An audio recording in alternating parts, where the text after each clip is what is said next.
الخاتم لما سبق ناصر الحق بالحق والهدي إلى صراطك المستقيم وعلى آله حق قدره ومقداره العظيم. قال جل جلاله سبحانك لا علم لنا إلا ما علمتنا إنك أنت العليم الحكيم ولا حول ولا قوة إلا بالله العلي العظيم. قال المصنف رحمه الله ونفعنا بعلومه في الدارين آمين رضي الله عنا وعنكم. Telah berkata musannif, semoga Allah Subhanahu wa taala memberkati ilmu beliau kepada kita semua di dunia dan juga di akhirat. Amin ya rabbal alamin. Sekarang kita telah pun sampai di bab yang ketujuh pada menyatakan adab-adab membaca Al-Quran. Masya Allah, yang maknanya daripada semulia-mulia perkara sehinggalah sekecil-kecil perkara, sampai dia nak buang ayat kecil ke ayat besar tetap ada apa? Adab-adabnya. Subhanallah, begitu detail sekali kan. Agama kita telah mengajarkan nak masuk tandas macam mana adab dia, nak keluar tandas macam mana adab dia. Semua tu telah pun diajarkan oleh baginda Nabi SAW. Jadi untuk yang ini adab ketika kita membaca Al-Quran. Jadi kelebihan membaca Al-Quran itu tersebut di dalam hadis Nabi SAW amat banyak sekali. Setengah daripadanya Nabi SAW menyebut man qara al-Quran summa ra'a anna ahadan utiya afdala mimma utiya faqad istasghara ma 'azzamahu Allah Ta'ala. Rawahu Tabrani. Artinya barang siapa yang membaca Al-Quran kemudian maka ia melihat, yang menyangka ia bahawa ada seorang yang diberi akan dia ibadah yang terlebih afdal daripada membaca Al-Quran yang diberikan akan dia itu, maka sesungguhnya adalah ia mengecilkan akan barang yang dibesarkan oleh Allah Subhanahu wa Ta'ala. Jadi contoh buat apa-apa perkara kan, dalam banyak-banyak tu ada baca Quran. Nanti tanya, ada lagi tak yang paling afdal daripada ni? Tak ada lah. Jadi se-afdal fikir itu adalah membaca Al-Quran. Jadi ada orang macam mana Imam Asy-Syafi'i dalam bulan Ramadan ni, Imam Asy-Syafi'i kan, yang mana Allah bagi keberkatan waktu dekat dia. Jadi Imam kita Asy-Syafi'i setiap hari khatam Al-Quran dalam bulan Ramadan. Jadi kalau dalam bulan-bulan lain tu buat ingat dengar saja, baca juga lah. Kalau tidak macam mana dia nak beri ingat Al-Quran. Begitu juga Sayyidina Osman kan? Sayyidina Osman bin Affan radhiyallahu ta'ala anhu dan juga ashabun Nabi yang lain. Jadi mereka sehinggakan ada khatam Al-Quran dalam solat subuh. Kita try nak buat kan. Jadi orang matahari tak tahu kira berapa belas baru nak selesai kan. Lebih pada gajah lah, semua ada unta, jirafah semua ada, bukan takat gajah mana. Allah bagi keberkatan waktu kan. Jadi kita buat ni betul ke? Jadi orang ada setengah orang dia kata betul ke? Logik ke macam tu kan? Okey, dia macam ni kan. Logik tak? Di Mekah sekarang ni baru Jawa. Padahal time kira kita ada kita hidup ni di Mekah Jawa, di Amerika Jawa. Ada yang tak sekarang ni mana tak maghrib ni logik ke? Jadi cerita ada penguasaan Allah Ta'ala nak bagi waktu dekat siapa pun ada. Kalau kata kita malam, jadi kita rasa logiknya dekat sana tak malam ni kan. Lepas tu rasa logik, patut tak logik kan? Logik lah kat sana tak buat puasa lagi kan? Oh, dia 5 lebih ni kan? 5 jam lewat kan? Jadi sebab tu ukuran agama tu dia melebihi daripada logik akal. Sebab tu Sayyidina Ali sebut, kalau agama tu duduk dekat logik akal, pasal apa time kita nak basuh ufail kan? Dan kalau negara-negara yang ada yang Muslim situ kan kita pakai pakai sepatu kulit kan, macam stokin kulit kan. Jadi basuh huruf tu pasal apa mula daripada bawah. Dia mula daripada bawah tapak kaki basuhan tu ke atas. Jadi cara dia kalau kita pakai kufain kan, dia ada dua cara basuhan. Tak maaf kalau lunjuk kaki sikit, tak apalah. Kita nak cerita usia ilmu kan. Dia mula daripada bawah ni ke atas. Ataupun dua macam ni, macam tu silap kan, macam tu dua sekali. Jadi dua cara basuhan kalau kita ambil kufain. Begitu juga mana logik kentut tapi kena ambil sembahyang, tidak basuh juga saja. Jadi itu sebab apa syariat, maknanya dia bukan pasal logik akal, dia melangkaui daripada logik akal kan. Dia macam ni lah. Kita kalau keluar air kan daripada kemaluan hadapan, patut basuh kemaluan hadapan tu. Siapa nak nama dia wajib kan. Tu pasal dia melangkaui daripada logik akal. Banyak lagi benda yang tak logik kan. Lagi apa yang Allah Ta'ala cipta ular kan, tak ada kaki tapi boleh jalan kan, legak kan, dengan cara orang kan. Logik kan, tak logik kan, tapi boleh jalan. Tu maknanya sekecil-kecil benda macam tu pun Allah boleh buat. Apatah lagi lain daripada tu kan, apatah lagi yang baca kalam Allah ni kan.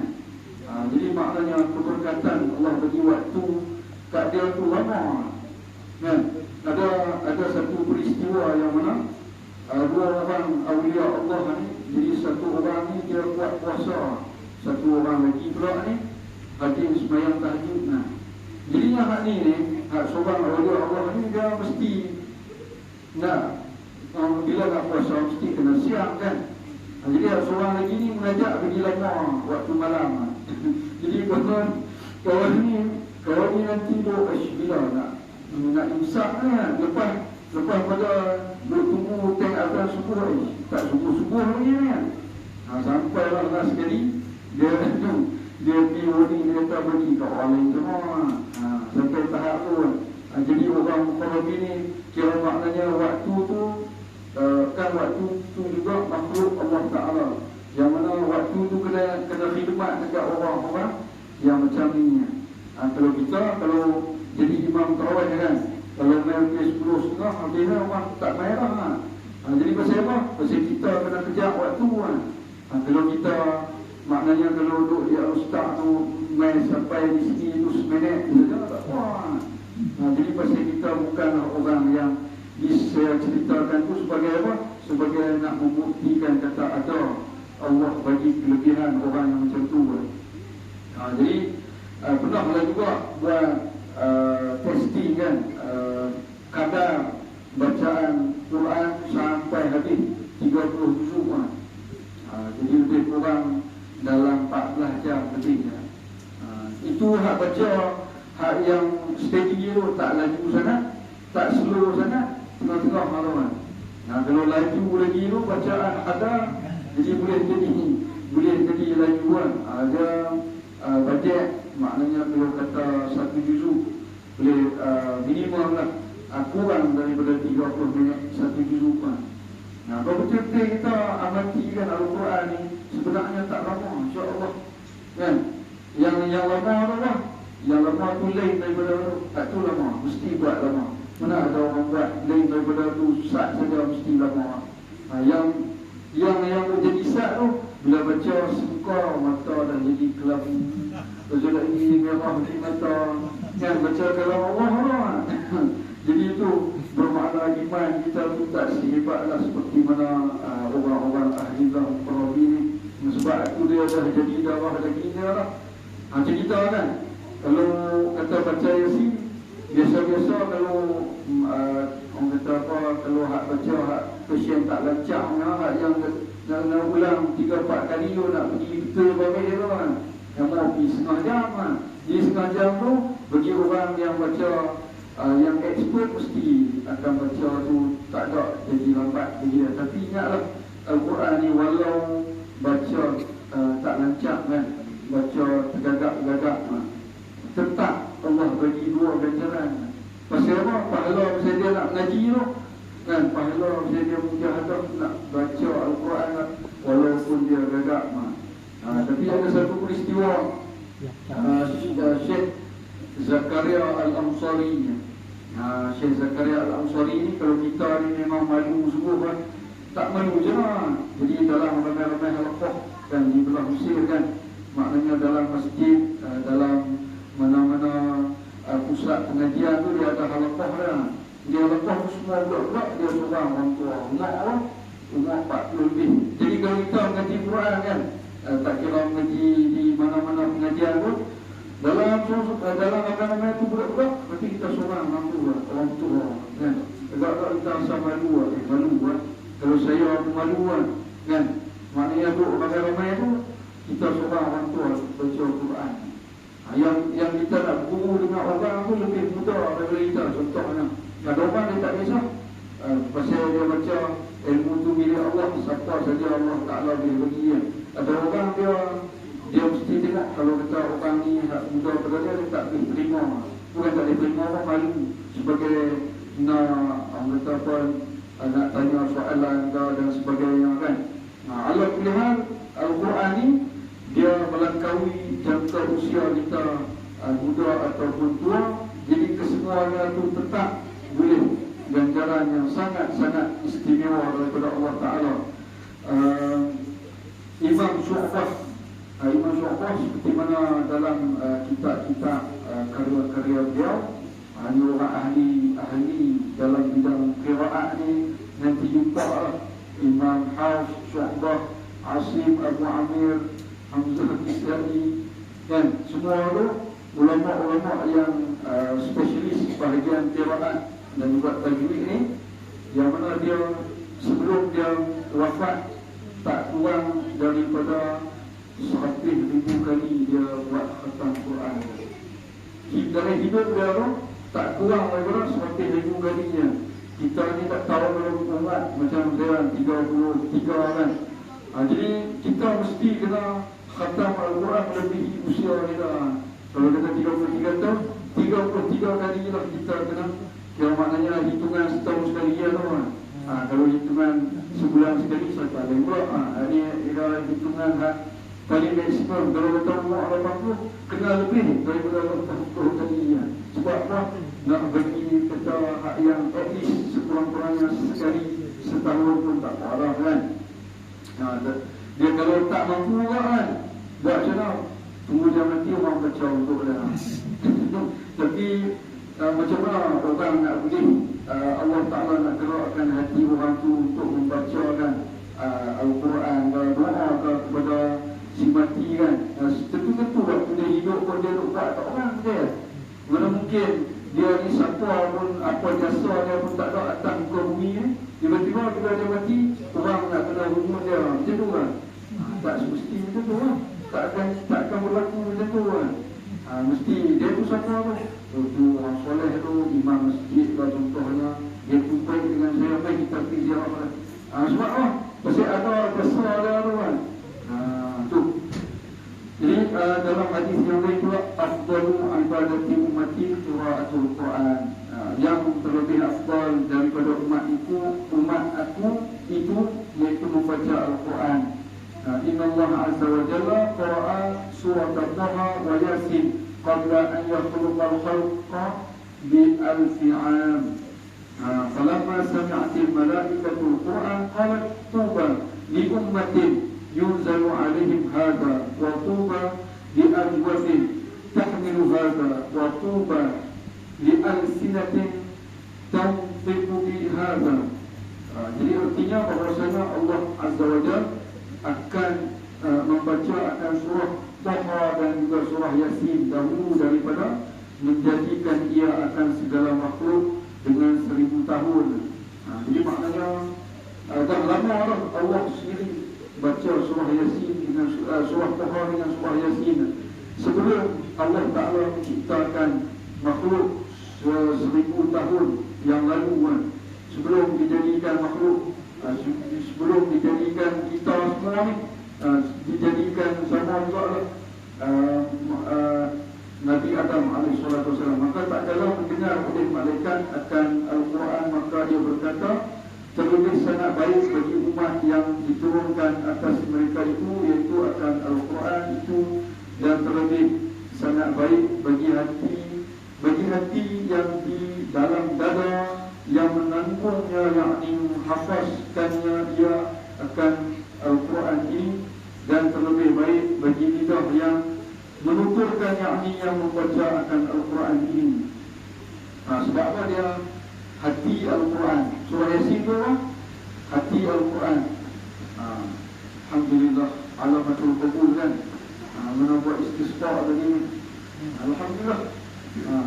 Jadi yang mana di samping itu juga surah Yasin ni merupakan hati Al-Quran, dan mesti kita kena bagi ada, tak semesti malam Jumaat baca surah Yasin kan. Malam-malam lain juga baca, jadikan ianya sebagai rutin harian kita, iaitu surah Yasin. Jadi dalam hadis yang seterusnya, khairukum man ta'allama al-Quran wa 'allamahu. Yang terlebih baik bagi kamu ialah orang yang bila nak jadi orang yang sebaik-baik umat di kalangan umat Nabi SAW, bila dia belajar Al-Quran kemudian dia mengajarnya.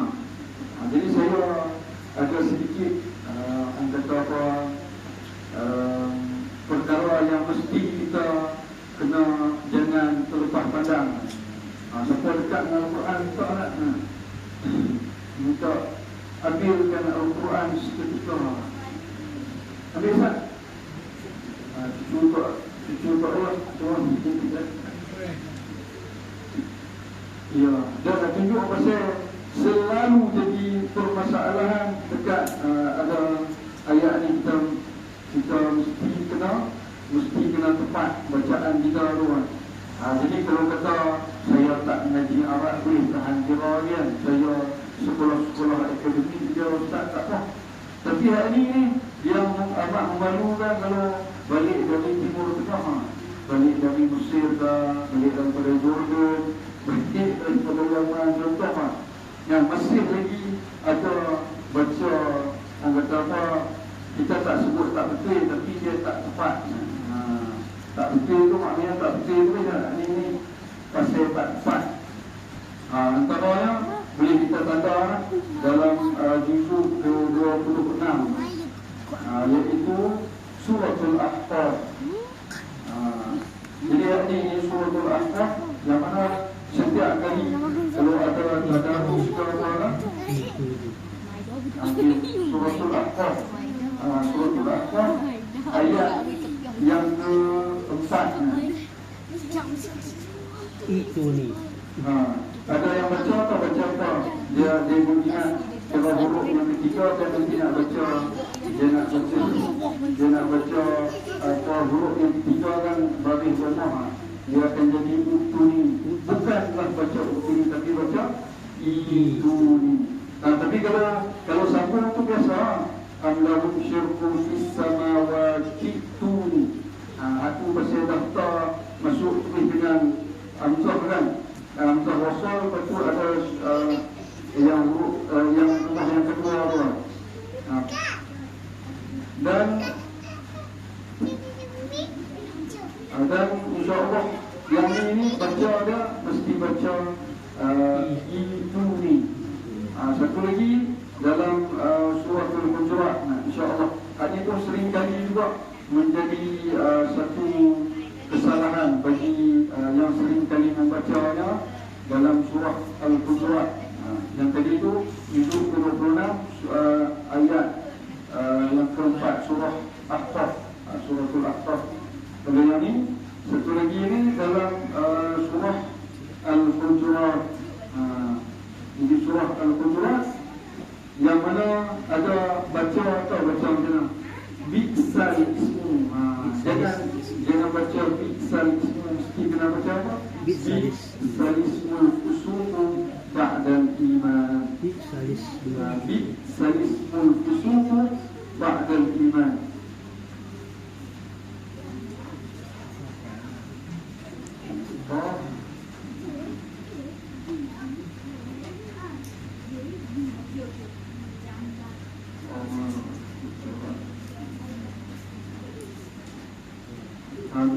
bi'salismul fusuqu ba'dal iman wa man lam yatub fa ulaika humuz zalimun.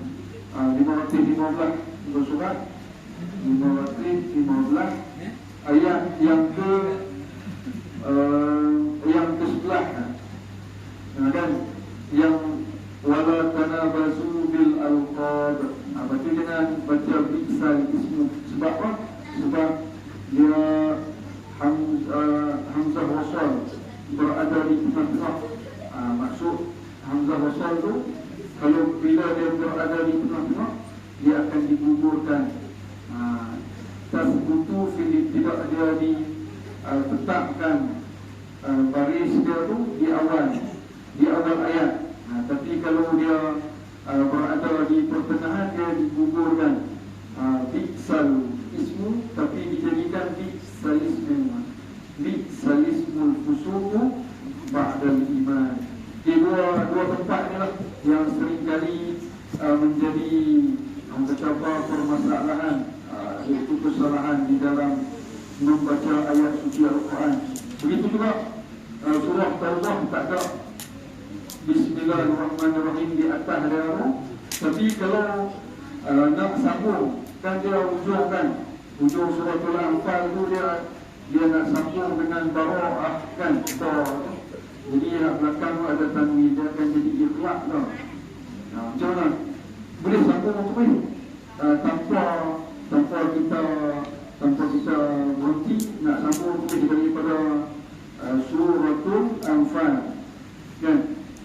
Ujung suratul Anfal ni innahu huwas sami'ul alim kan. Innallaha bikulli syai'in alim. Okey, kalau kami ni dan nak sambung pihak ke sebelah lagi tu tu bahawa atur tu innallaha bikulli syai'in alim bara'atun minallahi wa rasulih. Maksudnya ikhlas tu ni. Dia jadi ikhlas kan. Sebab hari ni nampak kalau kita tengok kan, huruf mim tu dia ada huruf mim tu dia atas tu ada mim kecil lagi satu pun. Ikhlas. Ikhlas kan. Bukan kelak tau. Ikhlas kan. Ingat kelak lah. Tapi memang paling senang nak ingat. Saya ada satu je huruf dia, iaitu huruf ta. Okay. Yang tu begitu juga last tadi sebelum kita berhenti, suratul Ikhlas bila baca sambung bukan dulillahu ahad kan. Qul huwallahu ahad dulillah, ada orang baca tu. Itu tidak tepat bacaannya. Jadi yang betul dia yang tepatnya dunillah. Qul huwallahu ahad dunillah. Dunillahu samad. Lam yalid wa lam yulad wa lam yakul lahu kufuwan ahad. Jadi insya-Allah mudah-mudahan kita mengambil sedikit beberapa kelebihan fadilah iaitu Al-Quran, semoga berada di dada kita sehinggalah kita kembali kepada Allah. Wallahu a'lam. Assalamualaikum warahmatullahi wabarakatuh. Bismillahirrahmanirrahim. Nawaitu shawma qadim an adai syahri Ramadan hadhihi sanati